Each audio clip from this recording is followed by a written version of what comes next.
अब चलते हैं हम अगली ट्रिक के ऊपर, राइट। नेक्स्ट ट्रिक क्या बोलती है जरा देखना। आओ भाई, अगला ट्रिक क्या है? Square of any two digit number. किन्हीं भी दो अंकों की संख्या का यदि हमें वर्ग निकालना हो तो इस क्वेश्चन को कैसे बनाते हैं। अभी हमने पहली ट्रिक में एक कॉन्सेप्ट पढ़ा है कि जहां पर यूनिट डिजिट 5 है उसका स्क्वायर निकालना तो आ गया।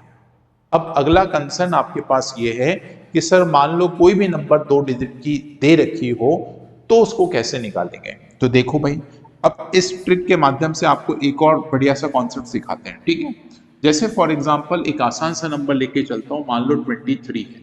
आप सभी को 23 का यदि स्क्वायर पता है तो कमेंट बॉक्स में पहले लिख के बताओ, ठीक है। फिर मैं इस पे बनाऊंगा ट्रिक। देखो यार, 23 का वर्ग यदि हम बात करें या पूछें आपसे तो आपको पता है सर 23 का जो स्क्वायर होता है वो 529 होता है, लेकिन निकालना कैसे उसको समझो अब ध्यान से। आप क्या किया करो, जब भी किसी दो अंकों की संख्या का वर्ग करना हो, जब भी टू डिजिट नंबर का स्क्वायर निकालना हो, लास्ट वाली नंबर का स्क्वायर करो। तो 3 का स्क्वायर कितना होता है? 9। इसको एज इट इज यूज कर लो। अगला स्टेप क्या होगा, आप दोनों ही डिजिट को आपस में मल्टीप्लाई कर लो। तो 3 का 2 गुना कितना होता है? 6। अब जो आया आंसर उसका डबल कर लो। 6 का 2 गुना होता है 12। 12 में सिर्फ 2 लिखना है, एक एज अ कैरी यूज करना है। और लास्ट में जो आगे वाली डिजिट है इसका स्क्वायर करना है। 2 का स्क्वायर 4 और कैरी जोड़ देंगे भाई, एक तो हो जाएगा ये 5, आंसर आ जाएगा 529, 529। एक बार फिर से समझना, बड़ा आसान सा ट्रिक है, कोई खतरनाक नहीं है, आसान सी चीजें हैं, आराम से समझते जाओ, राइट। एक एक चीज समझो। जैसे मान लो मैंने बोला बताओ 42 का स्क्वायर कितना होगा। मेरा जवाब आपके पास पहुंच गया हो, राइट। सवाल पहुंच गया हो तो जवाब मुझे भेज दीजिए। जैसे मान लो आपके पास लिखा है 2, तो सर 2 का वर्ग होता है 4, 2 का स्क्वायर 4 होता है। इन दोनों को करो आपस में मल्टीप्लाई। तो 4 का 2 टाइम होता है 4 2 का 8, 8 का डबल करेंगे 16 हो जाएगा। और 16 में सिर्फ हमें 6 लेना है, 16 में सिर्फ 6 लेना है, एक कैरी हो जाएगी। फिर 4 का स्क्वायर करेंगे 16 में, एक ऐड कर देंगे सर 17। मैं थोड़ा सा तेज चल सकता हूँ हो सकता है, लेकिन मेरी आदत है, मेरी फितरत है कि मैं हमेशा जो सवाल है वो तेजी से करूँ। कोशिश मेरी यही रहती है, भला आपको समझ आए नहीं आए। अरे आएगा क्यों नहीं आएगा भाई, समझ आएगा। ये तो मैं जोक मार दिया, राइट। समझ आएगा भाई, लेकिन नहीं भी आएगा तो भी आप वीडियो को 4 बार रिवाइड कर लेंगे तो आपको 100% आ ही जाएगा ना। तो मैं चाहता हूं कि आपका वीडियो में टाइम कम खर्च हो और कम समय में ज्यादा सवाल हो। तो सबसे अच्छा तरीका है तेज कर लो।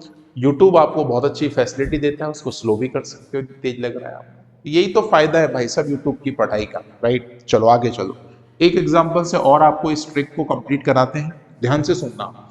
जैसे मान लो आपके पास कोई नंबर लिखा है 74, थोड़ा सा बड़ा नंबर ले लिया। आई थिंक 74 का स्क्वायर मुझे नहीं लगता कि हर बच्चों को याद होगा, ठीक है। याद है तो कमेंट करके बताओ विद इन अ सेकेंड, यदि याद है। और नहीं है तो फिर देखो यार, हाँ निकालने का तरीका भी आपको सिखा रखा है, ठीक है। सुनो आप ध्यान से। अब इस बात को यदि हम आपसे पूछें तो आपको पता है सर ये बात क्या है।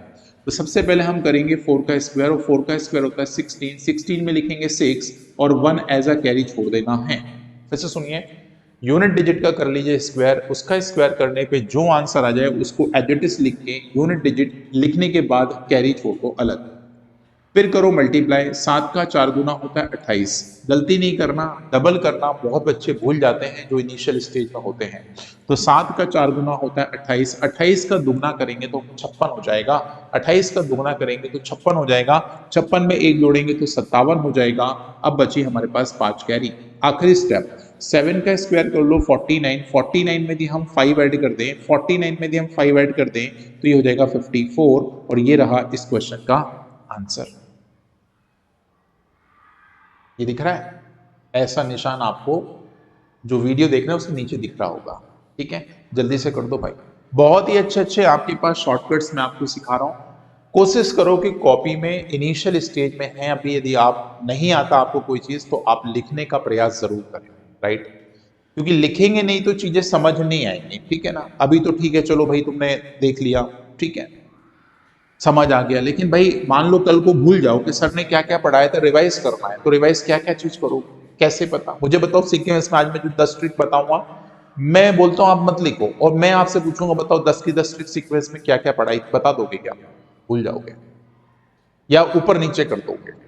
तो भाई जब हमें सीक्वेंस में चीजें रखना है तो हमें सीक्वेंस में हर स्टेप का मेथड का 100% नॉलेज भी लेना चाहिए। ठीक है, चलो आगे चलते हैं। यहां तक की बात क्लियर है। अब मैं आपको समराइज करता हूं। अभी मैंने 2 अंकों की संख्या को लिखा है कुछ इस फॉर्मेट में, मान लो ए बी।